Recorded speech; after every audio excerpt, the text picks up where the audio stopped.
بسم اللہ الرحمن الرحیم۔ سیدنا ابو ذر غفاری رضی اللہ تعالیٰ عنہ فرماتے ہیں کہ رسول اللہ صلی اللہ تعالی علیہ وسلم نے فرمایا کہ لا یزال اللہ عز وجل مقبلا علی العبد وهو فی صلاته،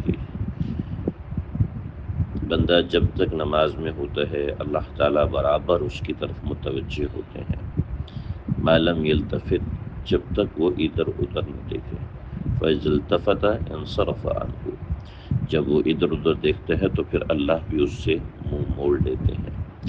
یعنی حدیث مکمل ہوئی۔ یہ حدیث ابو داؤد شریف میں حدیث نمبر 906 باب الالتفات فی الصلاۃ کے اندر موجود ہے۔ مطلب یہ ہے کہ جب تک انسان نماز پڑھتا رہتا ہے تو اللہ تعالیٰ اس بندے کی طرف متوجہ رہتے ہیں۔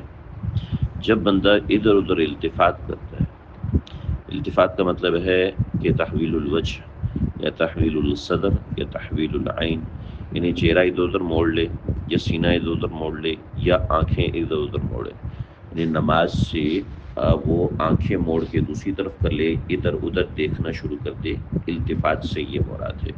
یہ مطلب نہیں کہ اس کا دھیان بٹ جائے، اس کا دھیان آگے پیچھے چلا جائے، یہ مطلب نہیں ہے، بلکہ یہ مطلب ہے تو اگر اس کی نظریں، اگر اس کا سینہ، اگر اس کا سر کہیں دوسری طرف گھوم جائے، دیکھنا شروع کر دے نماز کے دوران، تو اللہ تعالیٰ اپنی توجہ اس سے ہٹا لیتے ہیں۔